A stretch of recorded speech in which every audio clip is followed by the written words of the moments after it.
This video is about a person. I can't figure out what kind of severe mental disorder they have, but from descriptive information I've gotten off the internet, I would say that this person has a severe case of schizophrenia, mental disorder, into where they are totally separated from actual reality. You know, like they could be a person that might be at a restaurant and they might be thinking that that restaurant is their large house and it's theirs. You know, now that's severe schizophrenia, totally detached from at-hand reality. You know, delusional is another word, but delusional is generally a person that believes things. Well, they choose to believe lies, to believe things that are not true, that they tell themselves. Or whatever. You know, they can have social problems, but they'll say, well, I just haven't found the right person yet, if they're looking for a relationship. But then, you know, a delusion person, they will never focus on themselves as to why people avoid them. Or they've had bad luck and rejection, like in a relationship. That's delusional, okay? Or they'll buy a new car and think, well, I'll find a way to afford it. You know, I need it. Everybody else has a new car. That's a delusional person. But absolute schizophrenia, detached from at-hand reality, a person could believe anything about anyone else or wherever they may be, and you know, just totally out of it. I think I've been dealing with a person like that since like around the middle of December last year. I have a video on here about a crazy sister I have that's age 71 now. She's creepy and she's crazy. She likes to take pictures of other people's babies and their little kids. She's scattered. Okay, but her daughter, which is my niece, her daughter is like age 52 now. I'll skip her name, you know, but her daughter is age 52 now. Okay, and I've been on my niece's Facebook friends list, oh wow, for about 15 years now. And she was known as, you know, living, I hate pesky phone calls, in New York and being married to some guy I never met for like 25 years, something like that. And I haven't seen her or my sister probably since around 1992. I avoid them because my family is dysfunctional. They are negative people, very negative people. They are different than I am, you know. But okay, this niece, alright, it's about the middle of December last year, which would be right at 9.5 months ago as of now. She told me she left her husband in a Facebook Messenger text. Okay.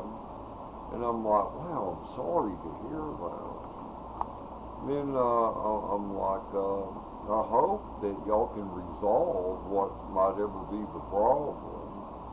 And she tells me stories on Facebook Messenger that he would grab me by the throat and lift me off the ground, you know, assault me. And she said, I put up with it for years because I had fear that, you know, nobody else would want me because he would tell me that I was useless. Okay, that's horrible. And yeah, that would be a good reason for someone to get away from somebody. You know, regardless of being married to them for 25 years, it'd be best to get away from a person if they're being assaulted. Okay. But then, is any of that even real? Is it even real? Okay, a week later, she sends me on text her phone number, a cell phone number. Okay. So I call her on her cell phone, and she said, I'm living in Paris, Texas now. She says, I have a Volkswagen, the payments are $650 a month on it, that I've had for about a year. That I drove to Paris, Texas from New York. Okay, Paris, Texas, I live in Houston. Paris, Texas is right at 330 miles from Houston. It's a smaller town in the north area of Texas, you know, over to the right, sort of. Y'all behave in there. I have to tell my cats to behave, they're always fucking with something. For some reason, it's whenever I'm making a video. I don't know. Maybe because I'm talking, maybe it energizes them or something. But anyway, and I said, well, after I called her on the phone, I said, well, why would you move there? You've never been to that place. You know, she was born here in Houston and then got married to this guy in New York and moved there some 25 years ago. And I'm like, why would you be in a small town in Texas when you've never been there? What drew you to there? And she said, oh, my friend Jennifer that I went to high school with at Clear Creek High School by Houston, which is true, lives in Paris, Texas, and she said I could stay with her for a while. Okay, so I was believing this, okay, I was believing. And then she said, my Volkswagen, I've just got it parked in front of their house because it doesn't run anymore, something's wrong with it, so I'm just going to quit making payments on it. And, well, she didn't have a job or any money anymore, so of course she would have to do that. A person can't pay a car payment if they don't have a job or any capital money, right? Okay. Alright. Then a couple of days goes by, she called me.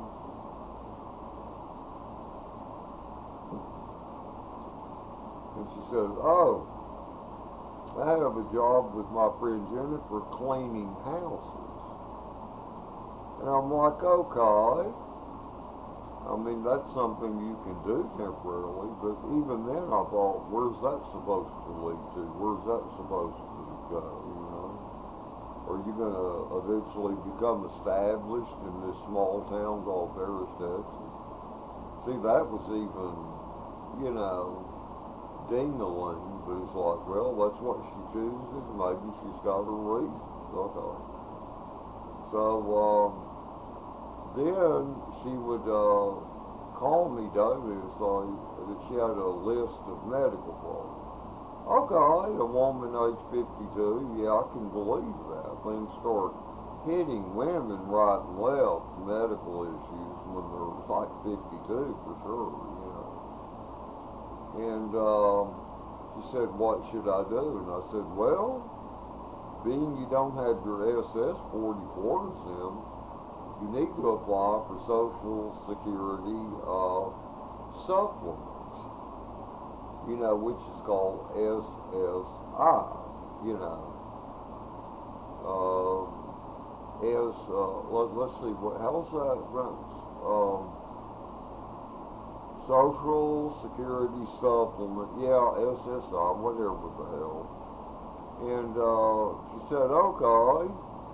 And she said, where do you go? And I said, well, to any Social Security office. You might have to call on the phone and set up an appointment. Okay. So she tells me the next day, says, yeah, I went by. I put in my application. They said they'd call and let me know the results. Okay. All right. I thought, yeah, that might be true. Okay. And then she tells me, well, cleaning houses with my friend Jennifer seems to be doing good. I've now rented me a garage apartment. It's a house where somebody is renting me their empty garage. And I bought me some of my own furniture. Okay. And then she also adds with it, says, oh, and I just got a check from the Unemployment Commission. Which that kind of, I was wondering, how could she get a check from the Unemployment Commission when her identity was still in New York, but she was in Texas now, after only 2 weeks or so. But anyway, I thought, I don't know, maybe it's unemployment from New York that they're sending it to this Paris, Texas wherever she's at. And she says, every 2 weeks they're sending me $635. And so she said, well, I got $635 today. I'm like, okay.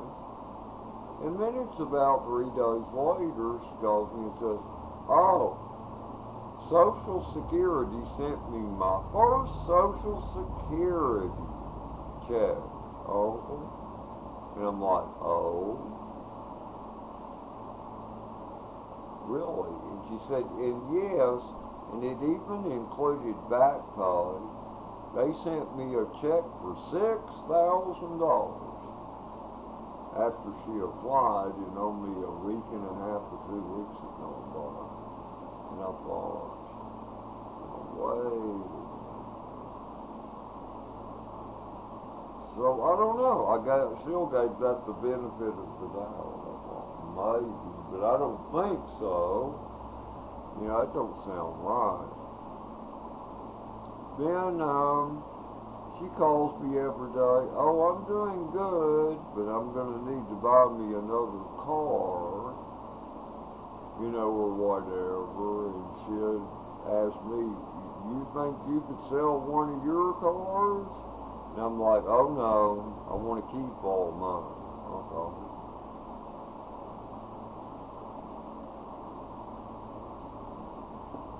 Then she tells me, let's see, about, a month and a half went by.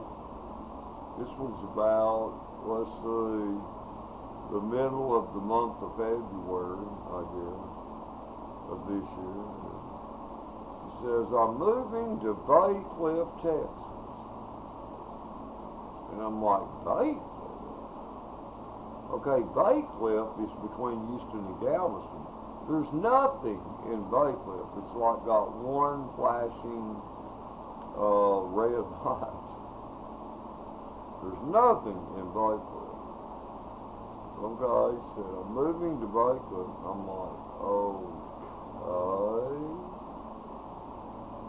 And she said, can you come here to Paris, Texas in one of your pickups and carry my furniture there? And I'm like, no, just have it shipped, or you need to just sell it, you know. He said, well, that's okay, Uncle. I'll find somebody else that'll haul it there. I'm like, okay. Alright. Then, okay, about a week goes by. she calls me. And I notice times I try to call her before, like during that following week. She never answered her phone, her cell phone or whatever. Well, okay. She calls me about a week after that. Well, I moved in at Baycliff. They gave me a good deal here in Baycliff, and I paid $875 for the first month, and that's the deposit. Plus, they had me pay another $875, and I'm like, so you paid right at $1,750. And I said, where'd you get the money for that? He said, oh, that $6,000 I had. I said, well, how much do you have now? $4,000.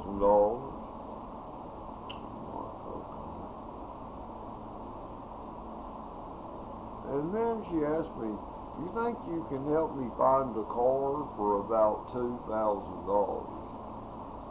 And I said, find you a car for about $2,000 these days? I said, for $2,000 you would be getting a junk. And any car you had, you'd have to have a mechanic on duty for it, but good luck. I said, no, I can't find you a good car for $2,000. She said, well, I'll look myself, I'll find something because I'm determined to make this work. Well, she never finds a car, of course, but she would call me with ridiculous nonsense. And I knew things weren't fitting together. Like, 2 different episodes, she'd say, oh, there's a guy up in North Houston. Can you come pick me up and drive me there? He's got a car for $2,000. And he's going to, I give him the $2,000, and then he's going to let me drive the car home back to Buffalo. And I'm like, dear, what about a title? Isn't there a title? I said, I'm not going to come to Baycliff, which is 40 miles, and then drive you 40 miles back to Houston, plus to his place another 30 miles. And you haven't even asked this guy if he has the titles of this car. And she's like, well, no, but let me call him, I'll find out. And then after this, she goes to ignoring my phone calls, and I'm thinking, what the hell is going on, here? Yeah, that's fun.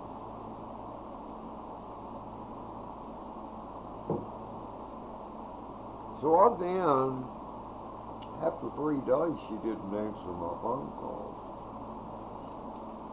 I sent her a text on Facebook Messenger. I sent her a text, and I was careful how I worded it. And I'm like, and I said, something is strange is going on here. Because I said, we talk, and then suddenly you cut off communication from me, sometimes for days or a full week. And I'm like, are you sure you don't have a substance issue or something here? And she never responded to it. And I haven't heard from her since. And that was 2 months ago. 2 months ago. I haven't heard anything from her, but I've looked on her Facebook page, and it's got to where she'll have a picture of herself with her tongue sticking out. And then it will be to where I have moved to League City. Then a week after that, she had on her Facebook page, I have now moved to Alvin, Texas. Okay. Alright, people. I'm 68 years of age. I've lived life, for a good while now. All of this, if you go back to mid-December, nothing fits. Nothing fits. This is all totally fictitious. So it leaves me to think, here's what it leads me to think. She could be anywhere. She could be in prison sending me this shit. She could be in a mental institution sending me this garbage on text or even talking to me on the phone. She could be living with my sister that lives in Saginaw up by Fort Worth. Or she may still be in New York with her husband. And this schizophrenic is just making this up. And they've just been making up garbage to me. For how long? 1, 2, 3, well, up to the end of June. Like right at 2 months ago. So we're talking about 6.5 months just making up garbage to me. Okay, and here's the thing about it. She sounded very intelligent when she would text me and talk to me, and it sounded real to where I believe she even believes what she was telling me.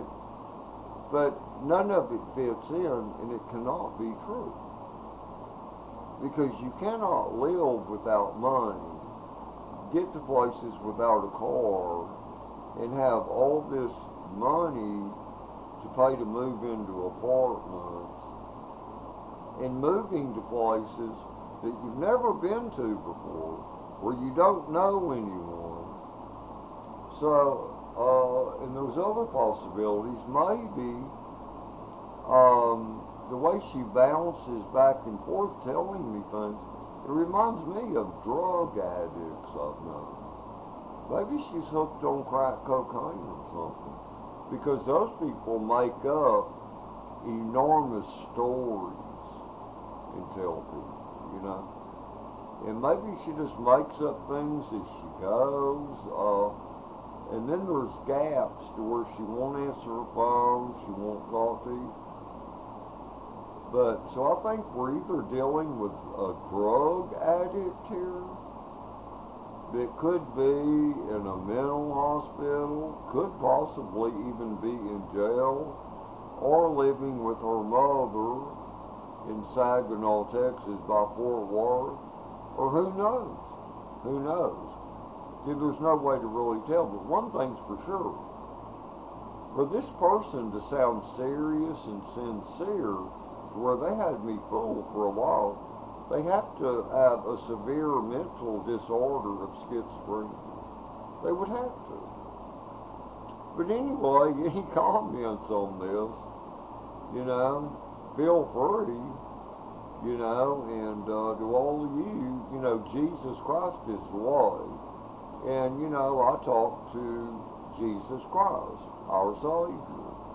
And I love Jesus Christ to where Jesus Christ, please protect me from confusion, from Satan, and unclean spirits, because there are wicked people, or whatever. And where this niece is concerned, it's total confusion. It's an absolute, she's just making up lies, stories, and telling me, and this person could be anywhere doing anything. Well, anyway, hope you're all having a great day, or a great evening, or morning. Later.